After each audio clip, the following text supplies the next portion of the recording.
And there we go. Okay, good evening, everybody, and welcome. I'm Ellen Pristak. I coordinate the Great Mind Salon, and I have to say we have a very great mind tonight.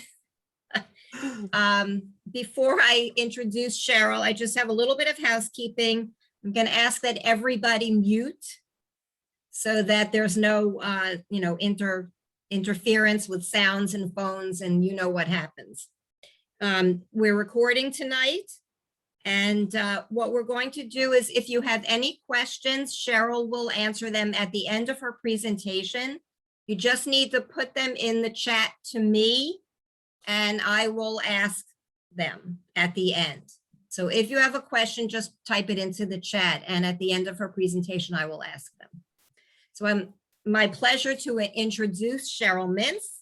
Cheryl is the founder and partner of Princeton Virtual, which through creative virtual. Oh, Ellen's been muted. I'll start over again.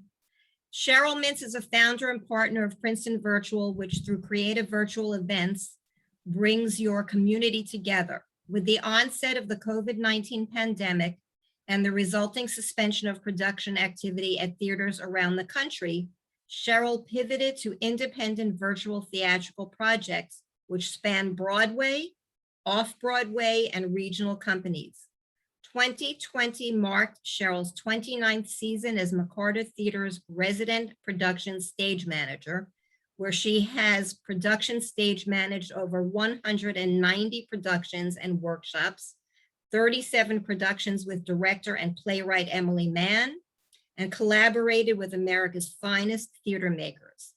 Cheryl has enjoyed 13 collaborations with Maestro Giancarlo Menotti at the Spoleto Festival USA in Italy, 6 Broadway shows, 5 seasons at Lincoln Center with New York City Opera, where she has 40 operas and musicals, 3 tours, and 3 PBS telecasts to her credit. For the Stage Managers Association, she has been an executive board member for 17 years. Cheryl received her MFA from the Yale School of Drama, Management Development Certificate from Princeton University, Bachelor of Arts from SUNY Stony Brook, and named a SUNY Notable Alumni in the Arts. Cheryl received a 2020 Award of Excellence and the 2011 Applause Award from the New Jersey Theater Alliance. Cheryl lives in Princeton with her husband, Harris, and her son, Jake. And I would be remiss in not mentioning that I have had the pleasure of teaching Jake since he was 4 years old. And so with that, I turn the program over to Cheryl. Thank you very much, Ellen. And it is wonderful to be here tonight with my community of the Jewish Center of Princeton. So I dropped something into the chat, and I'm asking you to please share with our community what you miss the most about attending live performances of theater, dance, and music. And just drop it into the chat so people can see what you're thinking throughout the talk.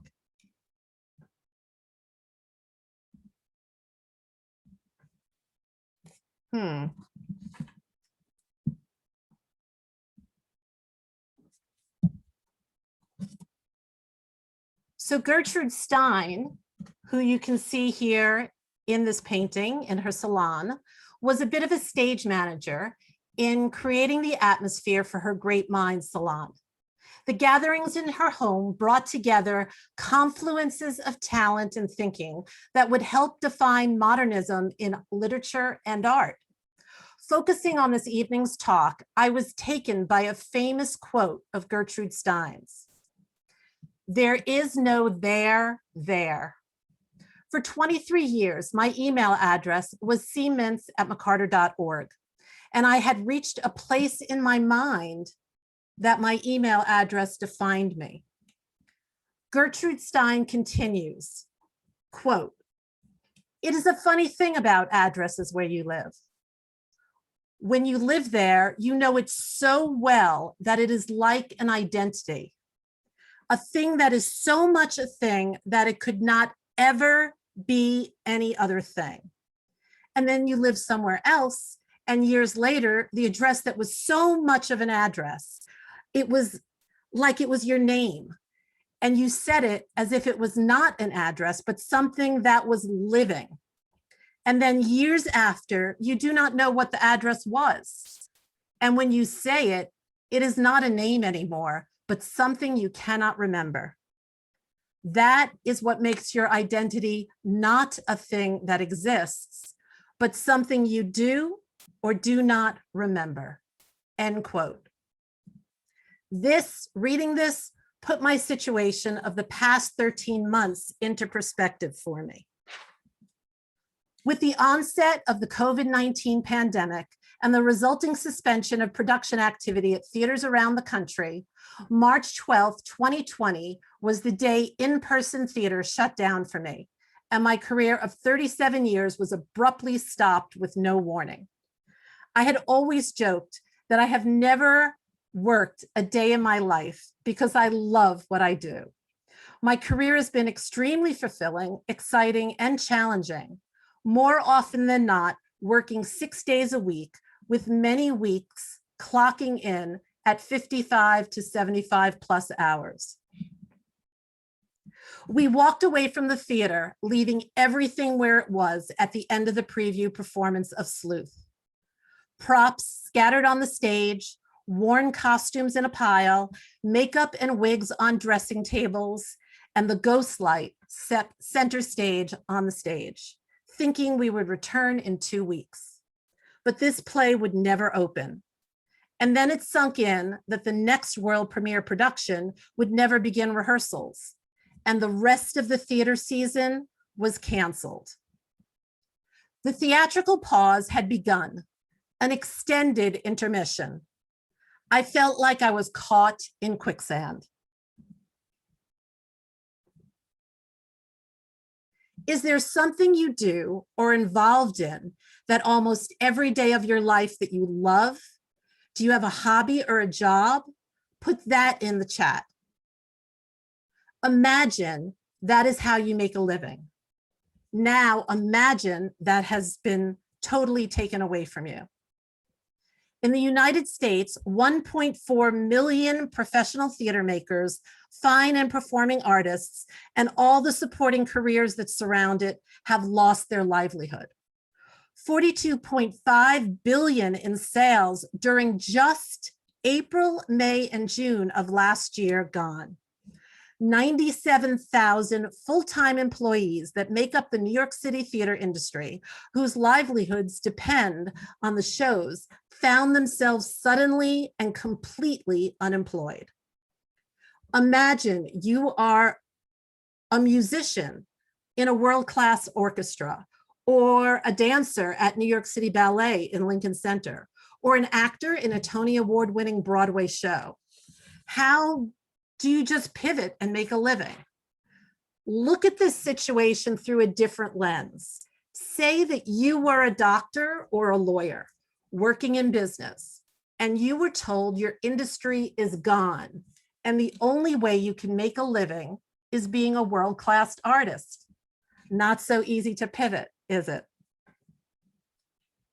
A production stage manager in theater and opera guides the production through pre-production, rehearsal, tech in the theater, previews, and opening.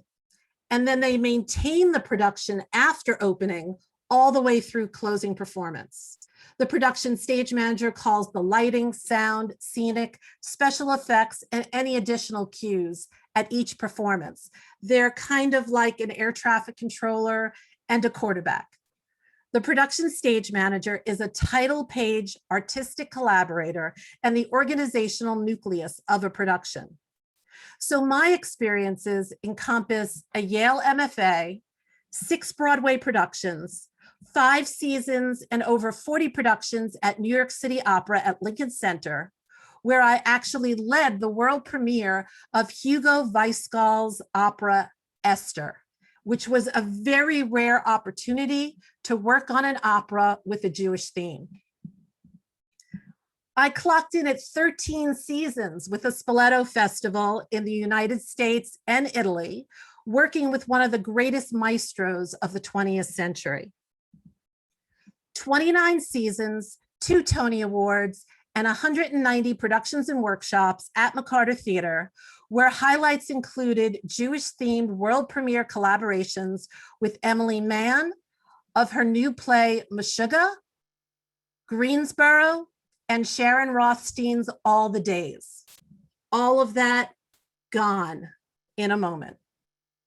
Hope carried me through the first weeks of the pandemic.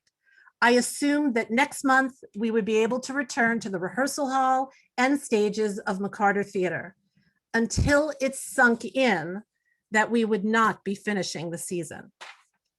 During April, I was fortunate to be able to use my theater-making collaboration skills to bring together the McCarter virtual celebration honoring artistic director and resident playwright emeriti Emily Mann's 30th anniversary of leadership. In the early days of Zoom, it was one of the first major virtual benefits. And in terms of content, viewership, and fundraising, it was a triumph. Ellen, can we mute that phone number because we're getting an echo?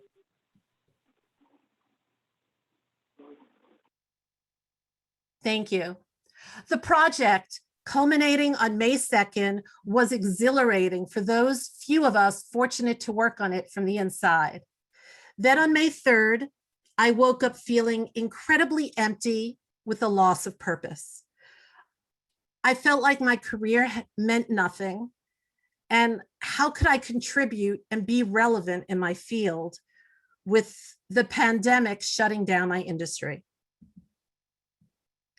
Having watched my industry across the country dissipate during the past 7 weeks, we at McCarter had been fortunate as a theater because the theater was committed to keeping us on contract for many more weeks than our peers at other theaters across the country. As the month of May unfolded and the PPP ran out, over 100 full and part-time employees of the theater that I had loved for 29 years had been let go. During this time, I was actually getting active virtually with stage managers across the country, engaging in the social justice causes in my industry, guest lecturing for university programs, and mentoring students one-on-one. June was a very difficult month for the industry and for me personally. The realization set in just how long this theatrical pause would all be. The nonprofit theater movement, which was begun to provide a home for artists, now supports tens of thousands of people with middle-class livings. Oscar Eustace, who is up on your screen, is the artistic director of New York's Public Theater. And he has said, quote, "And almost none of them are artists. It supports administrators, it supports marketing folks, it supports development folks, but it doesn't support theater artists. It's insane. The payroll protection program was singularly ill-suited for our field. We got a big PPP loan, which was great. It allowed us to continue to employ our staff at our nonprofit theater. But what it did was leave a huge mess of independent contractors, actors, designers, stage managers, running crew, completely out in the cold once the enhanced unemployment ended at the end of July," end quote. My plan was to sit back and wait for in-person theater to return, enjoying this found time with my husband, Harris, and my 16-year-old son, Jake. I had to sneak in a bar mitzvah picture there. Friends and family were urging me to reinvent myself. And at the time, I was not seeing how. I had committed myself to a career that I had built for over 4 decades, which all disappeared in a moment. What literally saved my emotional and mental health was volunteering for the Jewish Center this past July through October. Judy Fleitman brought me in to join the High Holiday Committee, and I quickly found my niche with virtual direction and line producing the 6 events that made up the High Holiday services. I entered the project through a theatrical lens and applied all my theater making skills to the collaboration, mirroring the artistic roles in the theater. The clergy were the talent. Judy was the content director. Randy and Joel were the producers, and the brilliant and knowledgeable committee were the playwrights and the dramaturgs. As a member, the Jewish Center totally entrusted me with this responsibility. And honestly, the technology that I was pushing to the limits was new to me. On one hand, frankly, I was making it up as I went along. And on the other hand, I was leveraging my theatrical management skills into a new medium. I combined forces with peers and Princeton residents, television stage manager and videographer Seth Melman, theatrical stage manager Allison Coate, IT manager Perry Jones, to navigate our way through the logistics and artistically elevate the Zoom platform. My path into the entire process was through a theatrical lens. Undertaking 85 individual, socially distant, on-location recording sessions with congregants and hours of B-roll. We created 6 events that combined a live on-site 3-camera shoot, which you can see here. This is actually a picture of my sort of command center during the high holidays. Perry and I were set up in the social hall, and this was my layout to run the show and call the shots of the 6 services. Perry was opposite to me. Perry actually had 9 computers and monitors. I only had 3. But again, back to, we created 6 events that combined a live on-site 3-camera shoot, visual montages set to music, pre-recorded segments, a memorial tribute, and dozens of live pre-rehearsed participants joining by Zoom. It was an immensely fulfilling project.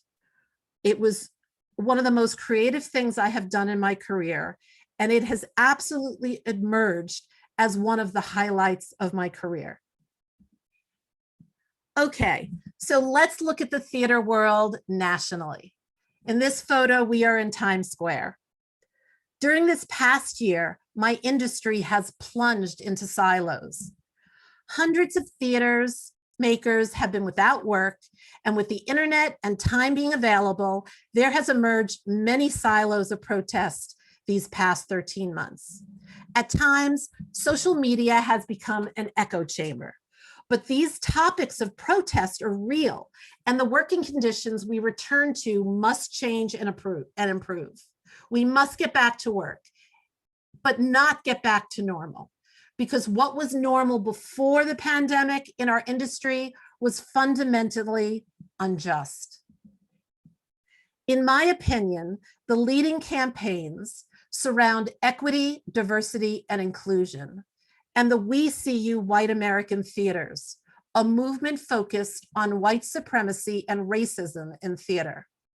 In reaction to civil unrest in our country, Black, Indigenous, and people of color, BIPOC, theater makers formed a collective of multi-generational, multidisciplinary, early career, emerging, and established artists. Theater managers, executives, students, administrators, dramaturgs, and producers to address the scope and pervasiveness of anti-Blackness and racism in the American theater. Their response was to draft a strong testimonial letter named Dear White American Theater, collectively crafted by theater makers from across the country, exposing the indignities and racism that BIPOC, and in particular, Black theater makers, face on a day-to-day basis in the theater industry. Other groups face similar disadvantages. Older members in terms of ageism, LGBTQ, those with disabilities, and so many more. So it is our responsibility as we get back to work to stand in solidarity and work to tear down barriers and push the industry to make real changes. There are secondary protests which directly affect EDI and the mission of We See You, as these protests and issues are barriers to entry for the theater profession or maintaining a career in theater. Ending unpaid and low-paying internships campaign recognizes that the arts have used a personal wealth and privilege as a way of gatekeeping, whether intentionally or unintentionally.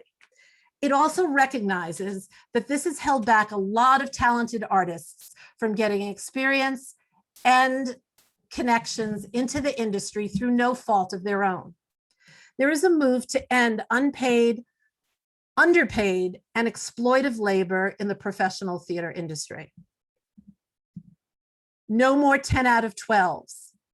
10 out of 12 hour work days, 6 days a week, 42 to 52 rehearsal hours a week. Remember when I mentioned to you that when I'm in production, sometimes I work up to 75 hours a week, 6 days a week? Well, this campaign is to end work rules that have been in contracts for decades. When in production, I work between 50 and 85 hours a week, 6 days a week. Theater work hours are another barrier to entry for marginalized group and workers who have families. It is time to say goodbye to the term, the show must go on. Showing up to work while sick or injured is not the norm we can tolerate. Personally, and I'm sharing some very personal things with all of you, I called an opening night performance, having just had the start of a miscarriage at half hour before curtain time. In another instance, I continued calling a performance of Christmas Carol while beginning to pass a kidney stone during Act 2. And I actually called the student matinee 4 hours after my mother passed away. Now, nobody said to me, you must do it, but it's just this, it's just what theater people have been ingrained to believe, the show must go on. And I knew if I didn't show up that day, they would have had to cancel that performance, as I had no understudy. So to navigate the new normal of diverse companies, there will also be a surge in the desire to have a culture consultant on productions, because we can no longer make it the work of the BIPOC actors to teach the audiences through engagement events. Intimacy consultants and intimacy directors are on trend to tackle the Me Too movement and protect all genders in the rehearsal hall. Just last week, this has all re-exploded in the industry with a viral takedown of a very powerful Broadway producer due to extensive harassment. And due to the pandemic, there are the additional layers and costs to meet the safety rules and regulations backstage, on stage, and in rehearsal, and for the audience, plus the hiring of a COVID compliance team. I feel my union, Actors Equity Association, has failed for its 52,000 members. The places that you attend theater are where professionals work. This is how they make a living. It's not a hobby. Broadway, off-Broadway, and the theaters that you go to in New Jersey, McCarter Theater, Passage, George Street Theater, New Brunswick PAC, dozens of theaters that are part of the New Jersey Theater Alliance, and the theaters in Philadelphia. These are the equity theaters in our neighborhood. Equity members do not self-identify if they are a stage manager or an actor. So we actually don't know how many professional stage managers are in the country, but there are 1,300 members of the Stage Managers Association. The Stage Managers Association of the United States is the only professional organization for working stage managers across the US. The mission is to recognize, advocate for, and provide continuing education and networking opportunities for stage managers across the country. The mission of the SMA is embodied in 5 points: advocacy, education, mentoring, recognition, and community. I personally have served on the board for 17 years, and I am the current director at large and chair of the Awards and Recognition Committee and the annual Del Hughes Award event.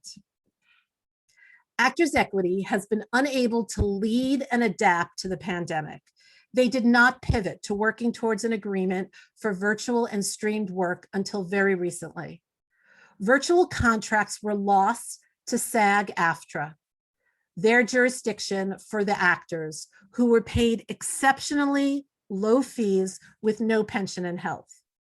Stage managers do not fall under SAG-AFTRA, so those opportunities for us were totally lost, and non-union coordinators were used.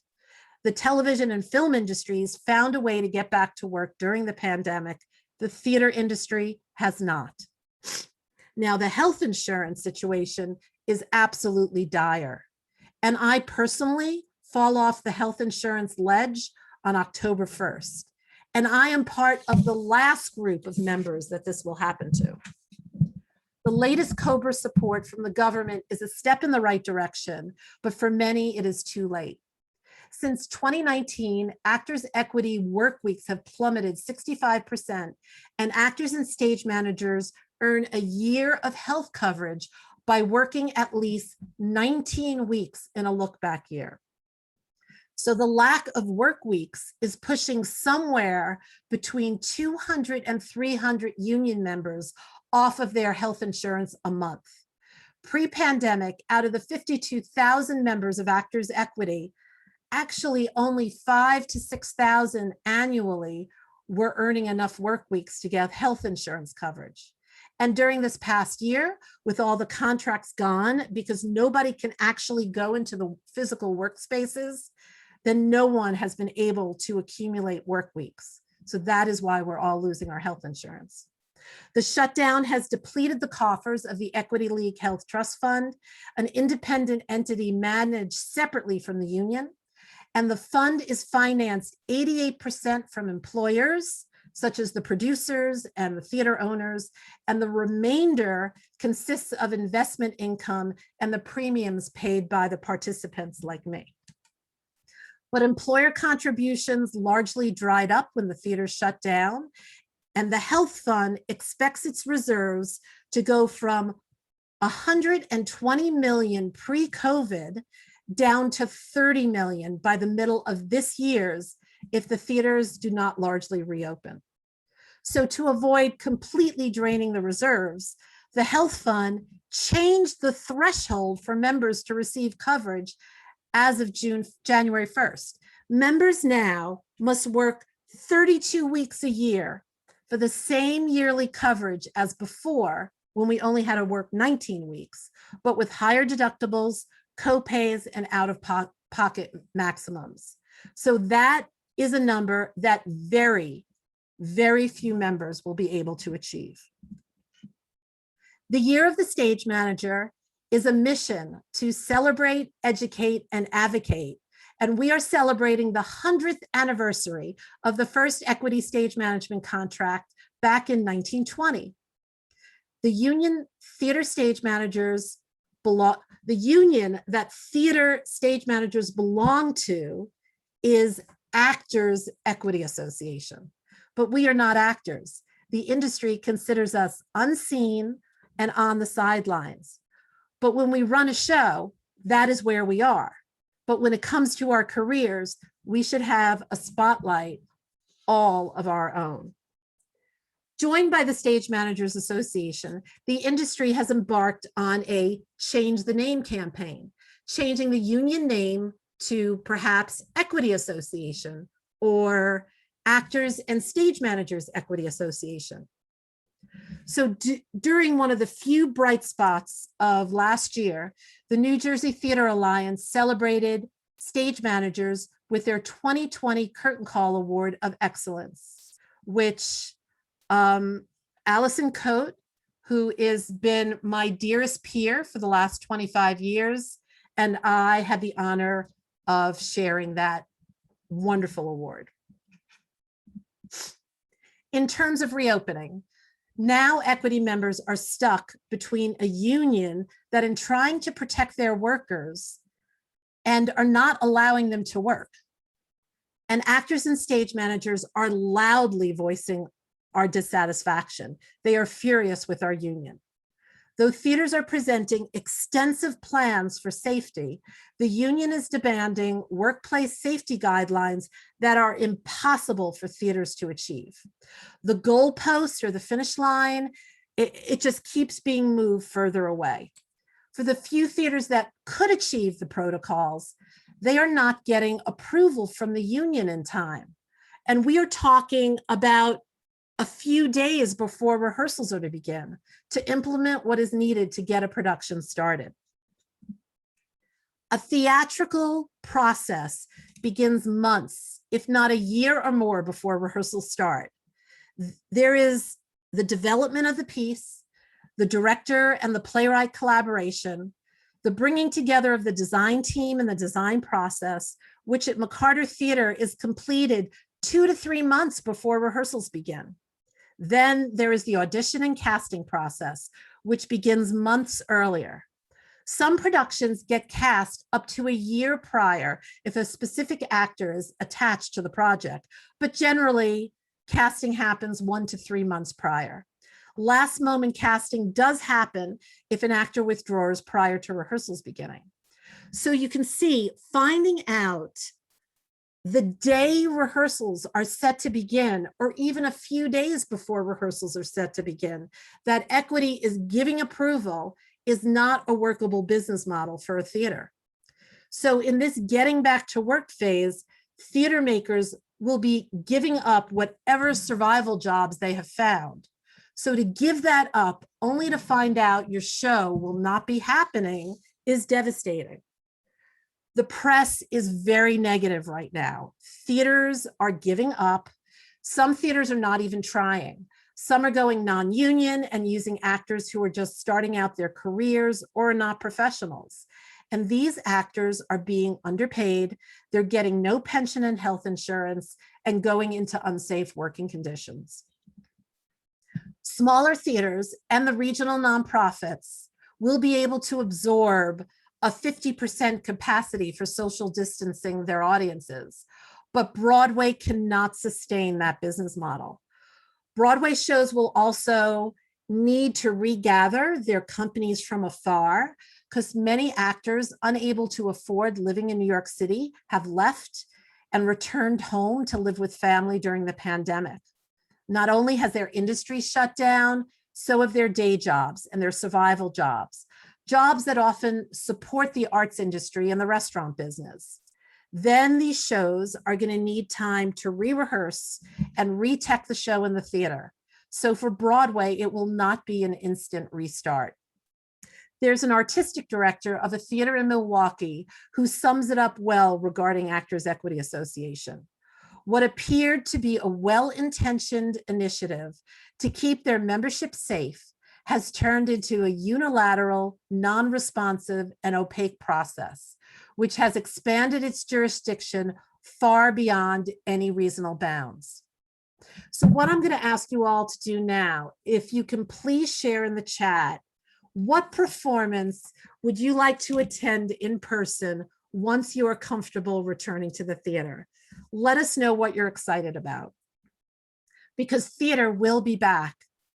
It's an ancient art form that has survived for thousands of years and many, many plagues before. Broadway is gearing up for a staggered reopening, perhaps in the fall. But follow me here. A 41-house district in a dense, mass transit-served New York City, it relies on packing anywhere between 600 and 2,000 folks, bussed in from all over the US and the world into cramped seats in century-old buildings with poor ventilation for 8 performances a week for roughly a 2-hour show. Many of them packed with actors singing their lungs out and crews and orchestras in sharing tight quarters. So how many COVID alarms does that set off? Now, regional theaters are looking towards offering performances outside, many of them starting this month, and positioning themselves for indoor offerings in the fall if the pandemic circumstances allow. Do Due to the economics of keeping a show running, I do not feel that Broadway will lead the return because shows cannot survive on a 50% capacity. I feel local nonprofit theaters across the country will lead. In my opinion, theaters need to meet the needs of the local community first, as that will be the audience when we reopen and for some time after. Large amounts of people in Mercer County are now working from home. And when that urge for us comes to attend theater, dance, and music, those people are less likely to turn to New York City or Philadelphia, but look in at what is happening locally at McCarter Theaters and the other New Jersey venues. Between not having to travel an hour to see theater and feeling more comfortable with social distancing, arts locally will be desirable. When I return to live in-person theater, I will truly be a different theater maker. I expect that I will not see the inside of a rehearsal hall until January of 2022, which will almost be 2 years of me being away from the rehearsal hall and in-person theater. But during this time, I have grown immensely in ways that have totally surprised me. So where am I now? I'm choosing to focus on what I have created during this time and how I've expanded through my experiences, how fulfilling it's been to be able to support the nonprofits I have worked with while staying on a creative mission. Excuse me. So let's look back at September 2020, when one social media post changed everything. Having shared the Jewish Center project on Facebook, Theater J in Washington, D.C., which is the largest Jewish theater in the country, reached out to me about virtually producing their November benefit. From that experience, Seth, Allison, Perry, and I realized we needed to form a company. So we became partners, and together we founded PrincetonVirtual.com. We each have our niche. Seth in video and photography direction and video and music editing. Allison with line producing, production coordination, and show calling. And Perry, who handles the IT operations. And I with creative direction, line producing, and show calling. Now I have to take a moment to give a shout out to Allison, who has joined us tonight, though I see she has her image covered up. But Allison and I have been theatrical partners and peers for 25 years. We have worked together at McCarter for 24 seasons. Allison is one of the most prolific production stage managers regionally in the country. And I could not have made it through this journey of the pandemic without her. What I find inspiring is that all of our projects to date are with organizations whose missions we deeply believe in. All these projects have literally fallen into our laps through our personal connections. And we align our skills and our talents to creatively customize and interpret the ideas of our clients. So we have been collaborating with and meeting the needs of organizations such as People in Stories, Passage Theater Company, the Suppers Program, Stellar Energy Foundation, Housing Initiatives of Princeton, and the American Repertory Ballet Company. Along with private events, we found we could make an impact and bring communities together.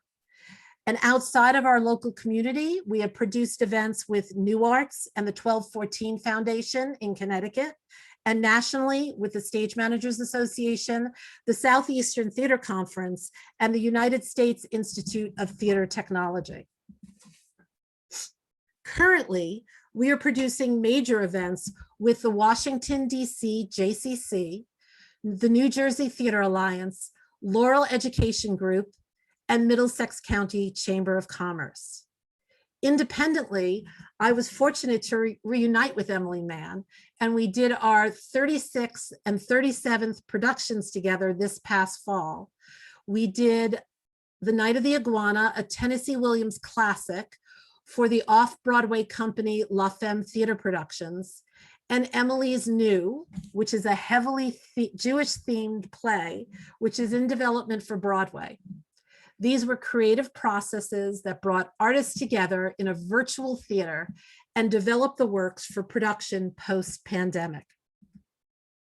My career path has been fulfilling, impactful, and exciting.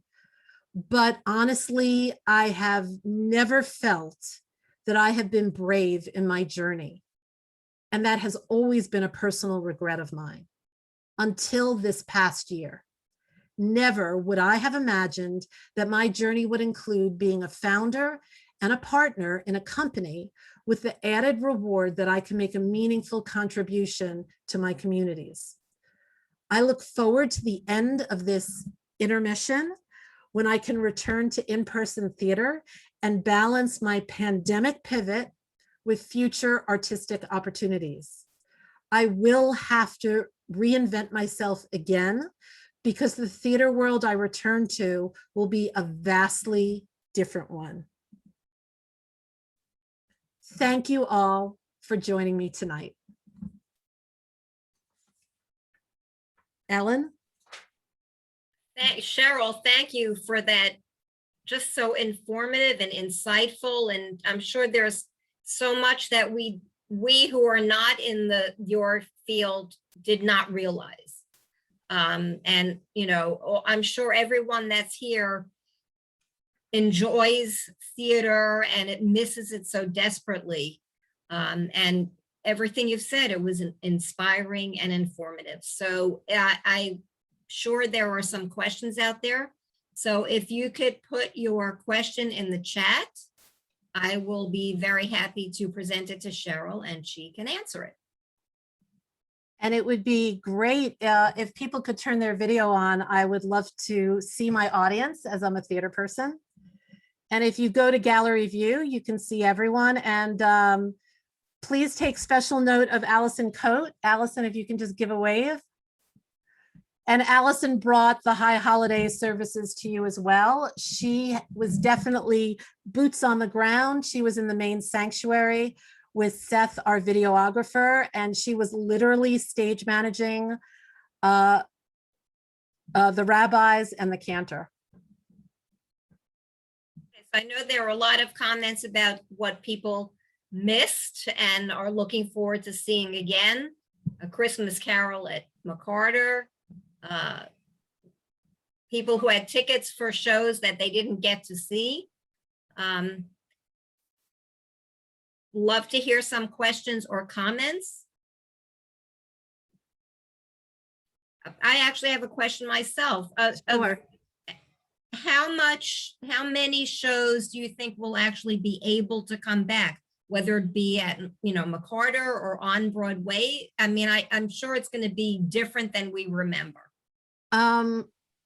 Wow. I mean, no one has a crystal ball. I do know that I do not legally work for McCarter right now. I cannot represent McCarter's current mission. But what I am aware of is that McCarter is producing and giving production support to the concerts in Palmer Square during April and May and June. I think they start this Sunday. So I think McCarter will be elevating those outdoor concerts in a bit more polished format than what we've seen in the past.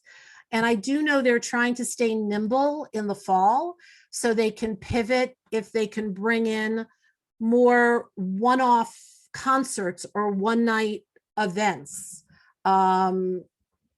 Because of course, the whole mechanism for bringing audiences back in the theater has to be developed. You can develop it on paper, but till you implement it, you need to implement it. I do not believe that rehearsals will start to produce theater productions till at least January of 2022. I mean, really, look, I mean, if they tried to produce in the fall and we were not back for health reasons, it would be a huge financial loss. So I think McCarter is being very careful because they want to be there at the other end when we emerge from this pandemic. In terms of Broadway, and I am not on the inside of what the Broadway community is planning, but there is something called the Broadway League, which is sort of the conglomerate of all the producers. You have to be a member of the Broadway League if you're going to produce a Broadway show. And a Broadway show just can't say, I'm going to open on this day or I'm going to reopen on this day. Charlotte St. Martin is the president of the Broadway League, and I know they are strategizing exactly what order the shows will reopen and who will reopen first and how that will all work. So you're not all of a sudden going to get 20 shows opening in September and October. It will be a slow build. Also, with tourism down, you can't necessarily flood the market. Really, what's going to do better? Is Phantom of the Opera going to do that good? This is my opinion, because all of us in New York, New Jersey, and Connecticut have seen all those long-running shows, and mostly those long-running shows feed the tourists. So I think it might be the more like Phantom of the Opera is not the type of show I would want to sit on for 5 years. I like doing new works, political theater, new musicals. I think more of the edgy stuff might do better on limited runs, because that is what the theater community in New York, New Jersey, and Connecticut are gonna want to come see. I don't know if anyone else has any other thoughts or feelings along those lines. Helene asked, are theaters doing shows via Zoom or readings in Zoom squares? Sure. I mean, if you need to be directed, you can email me personally. There's many, many theaters that have done virtual theater offerings. And quite honestly, when Emily and I did her Broadway developmental workshop for that new play, and I'm sorry, I cannot share the title of it, but all of you would be running to see it. She got a lot out of that developmental workshop, and so did the audience that got to see that. Night of the Iguana, which was a Zoom performance, yes, everybody was in their Zoom squares, made over $25,000 for the Actors Fund. They sold a lot of tickets. People loved it. And I know La Femme Theater Productions was hoping perhaps to do an off-Broadway production of Night of the Iguana, but from that Zoom reading, they're now getting Broadway interest. I don't know if it will happen, but there's been a lot of exciting play readings that have been happening via Zoom. Some theaters are just doing them, very straightforward. Some are enhancing them with virtual production values. But I think what Allison and I have been feeling is that the universities are pushing the envelope further in virtual theater because they have the time and the money. A theater is not going to pour in, a professional theater can't pour in tons and tons of money on a Zoom reading because it just doesn't make, it doesn't make any money.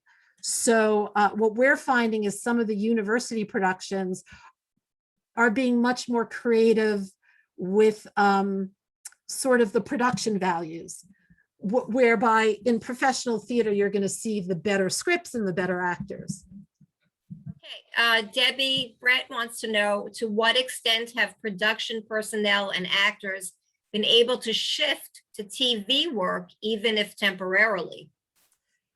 I mean, even the television work, really all those series that we have been living on cable and Netflix and Hulu and Disney Plus, I mean, there's a point where that content is going to run out because there was definitely a lull in production, and that's starting to pick up. But the theater and film industry lost so much work during the pandemic. So they're the ones to go back first. They're not being replaced by theater people.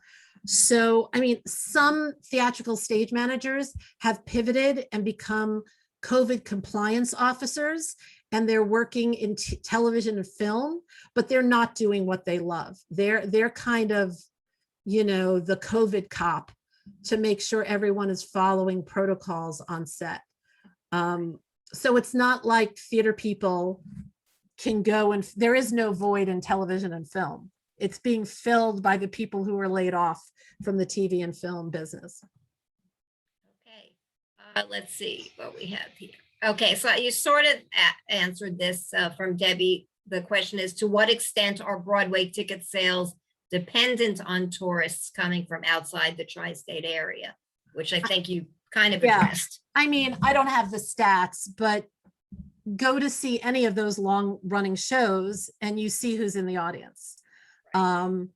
So I think that is why so many of us try to see everything in the first year that it's on Broadway, because if you wait till year 10, you're sort of surrounded by out-of-towners.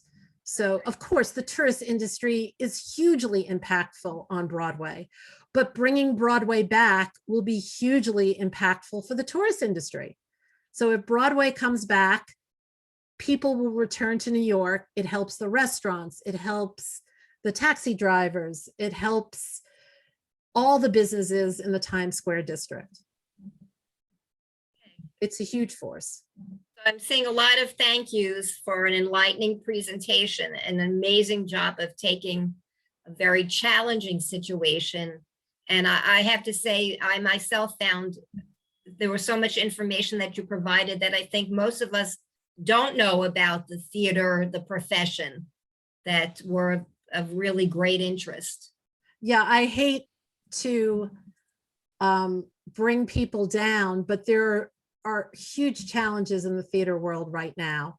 And a lot of things have to change. And it's been very, emotionally, it's been very, very difficult. I mean, what has been happening, you can read about, I mean, if you Google Scott Rudin, R-U-D-I-N, all that has been happening in the last 2 weeks, you'll find all those news articles about what is happening.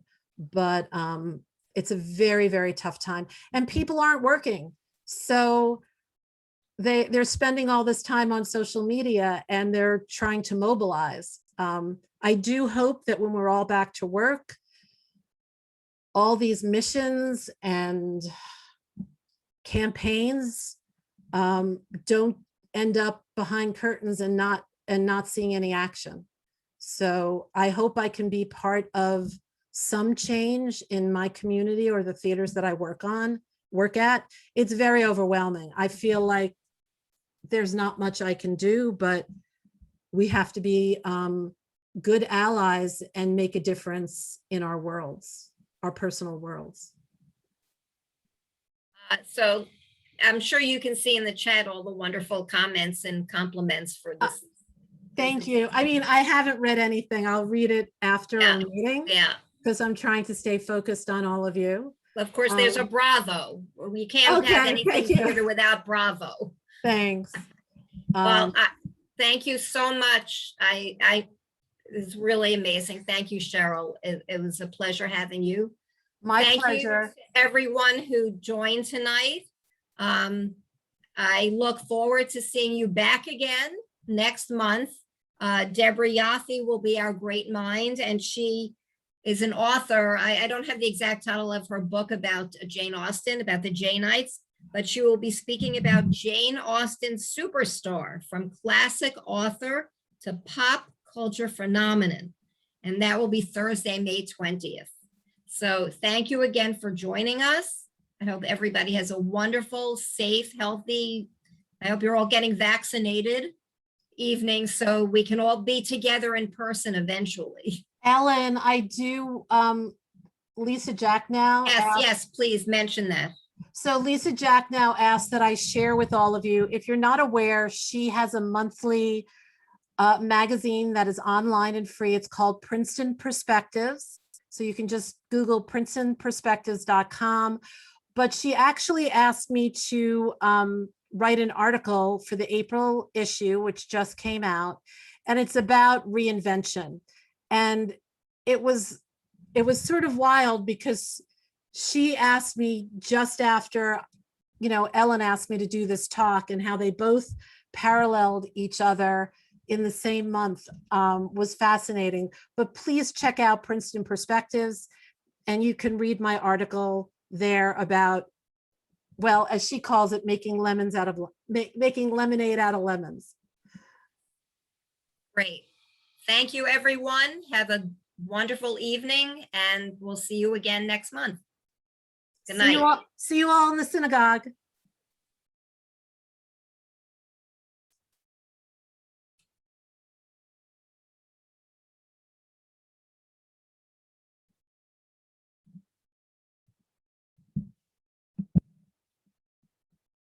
Thank you again, Cheryl. Fabulous.